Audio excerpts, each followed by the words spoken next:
Hello, everybody, and welcome back. We are hanging out in Washington, D.C. at Shift Happens, and I am hanging out with Miri. And what brings you down to this part of the world and this conference, honestly? Yeah, digital transformation, shift happening It is everywhere. happening. And that's what's bringing me here. I'm here to talk about storytelling, what that means in the midst of this digital age, how we need to use as businesses, small and big and large corporations, how we need to use this tool to effectively connect with our customers differently than we have in the past in this new age of robots and automation. Now, when I think storytelling, I have a small child. I'm always thinking these little books that are nice and simple, but we all know that it's much more complex than that. Yes. So how do you approach storytelling?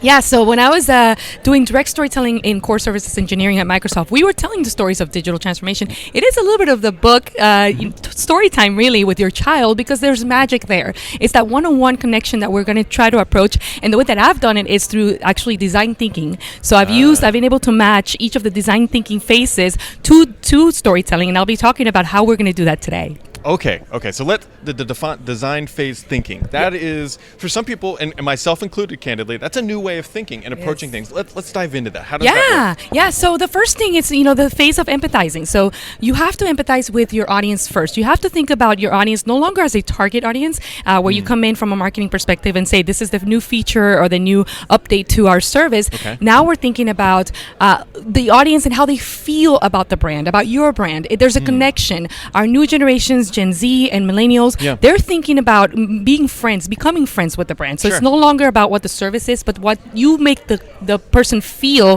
when they come in contact with your brand. So there's an empathy factor we have to dive into and think about. And we're not we're not really built in empathetic. I'll talk about that. Neurosurgeons and neuro studies have shown that our brain is actually incapable of empathizing with more than one person at a time. And so we have to work on this empathy factor first. So that's the first one. Interesting. Well, it's fun. As you were talking about this, it starts when I start looking at, because I'm a millennial myself, looking at strategy. Typically, I turn to Twitter because things on Twitter happen. And a lot of social media brands are becoming very popular on the media platforms because of that, because people go in and directly engage with them and build that more genuine connection rather than I always go back to Wendy's, because I think Wendy's pioneered some of this. So good. And it's a fast food chain at the end of the day, but there's genuine times you go just read their Twitter feeds because it's hilarious. It is. And when you use the word genuine as a millennial, you're talking authenticity. Yeah. And when you say authenticity, you're saying human. Where the brands need to show up human, and this whole idea of humanizing the brand is no longer just talking human or attributing things, human attributes to a brand. It's really showing up human, showing up with the errors and saying, hey, we may not have got it all together. It's okay. This is how we went about a process. In this, especially in digital transformation, shift happening, we need to just openly talk about it and talk about our process, talk about where it was a challenge for us, and we've done that at Microsoft, and I think that's one of the things that has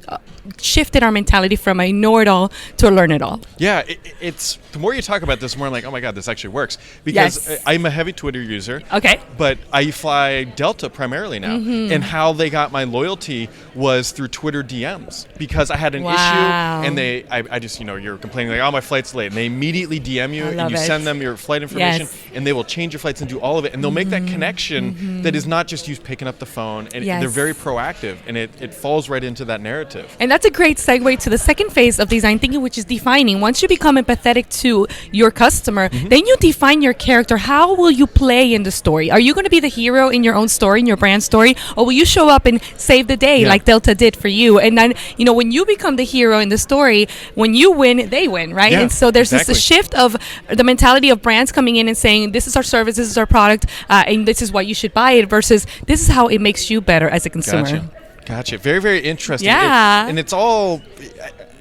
people are going to listen and be like, this is just how all sales. This is how... But there's so much more to it than that, because brand loyalty is obviously a big thing. Yeah. But just getting people to interact with your product is also a challenge too, right? There's a vulnerability that brands have to have, and a lot of us are scared to do it. And then I was thinking about this, like, why are we so scared to be vulnerable as a brand? If, first of all, in this new shift of connection, digital transformation, communication, everybody knows everything already. We're not hiding anything, number one. Number two, it's the same idea of like, how scared we were to get a Facebook account for our corporation years ago. It's the same idea. We are evolving. We are shifting. We're moving away from this brand versus people, and it's now people to people. And the connection happens when we show up, again, human. And so that's actually the third phase, is brainstorming ideas on how to show up human. How do you tell your story? Okay. Yeah. How to show, like, I feel like I'm pretty good about how to show up human because I am a human. Yes. But what about how does that work on the other side of the coin? So as a brand, give yourself permission to talk about the journey as a human. Each brand was born, each brand was given a mission, each brand was tasked to do something for the world in the world. And so with showing up human, you allow yourself to look at the brand and go, okay, here's my story, here's my brand story, and I'm okay. We made mistakes on the way, of course. Everybody we did. Does. But people are more forgiving when we talk about those mistakes because we all make mistakes, as opposed to we're a corporation, we have to show up big and successful and no problem here. We have it all put together and everything's a success story. Tell the stories of failure, and that's now the humanity of your brand, and consumers get a little bit more connected to you in that space. Yeah, we actually earlier at this conference we talked to Bank of Hawaii and how they got involved with AvePoint and all that. Is the deadline for a SharePoint product they run was coming to reaching the end of life or end of support, and they looked at it and said, we don't have enough time to do this. Wow. And so then they had to start reaching out, and they admitted that, hey, we waited too long, we screwed up. But that story is so much more authentic because nobody is perfect at planning. Nobody gets it right the first time. We've all missed deadlines. And that's why this past. conference is about in the trenches, because the trenches are where things happen, and that's where the stories are told. That's right. And then when you think about ideas,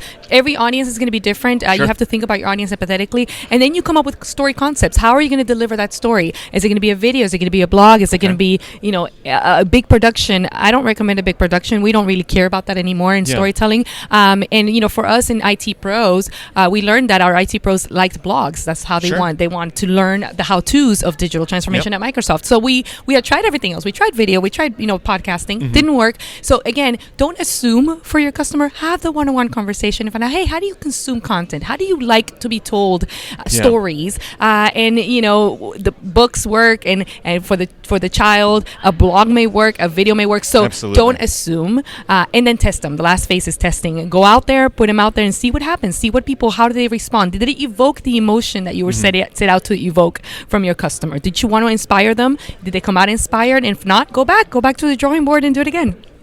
Wow, well, I am inspired to go dig deeper into my storytelling processes. Yes. But no, that's it's super interesting, because the communication medium between brands and the end user, consumer, whatever you want to call them, has to evolve. It has to. Because we don't get print magazines anymore where it's just an ad that you have no response mechanism. We now have feedback tools. We now have new ways to engage. We now have new mediums to explore. And so if you're sitting static, then you're already behind. And we're coming at it as a consumer. We're coming at it skeptically. We come at content. We're like, one more content, one more blog, one more thing. What is in it for me, number one, and how is this relevant to what I'm doing in my own space? So brands have to think that way. Again, how do they befriending the consumer beyond the service and the product that they provide? This is actually a relationship that they're going to start building through their communication style. So no longer is it, I have a nice blog, so let's just put it out there. It's, how is it going to land? Can we afford the connecting points where they're going to engage back with us? How do we manage that piece? So all of it is now a new strategy, and it will be the brands that invest in storytelling in that process that will really win with the customer in this shift happening era. Fantastic. If people want to find out more about what you're doing or how to get in contact with you, what's the best way to do that? Yeah, Twitter. You like Twitter? Miri Rod is my handle there. MIRIROD. LinkedIn is also a great space that you can connect with me. I often share my learnings. I do a lot of research in this storytelling space, so I'm constantly sharing this idea of the things that I'm learning there. So you'll learn a lot from me and the things that I'm doing in my own space. Fantastic. We will include links to her information down in the post below. To everybody else, thanks for tuning in. Make sure to hit that subscribe button, and we'll catch you right back here next time from Shift Happens. Thank you.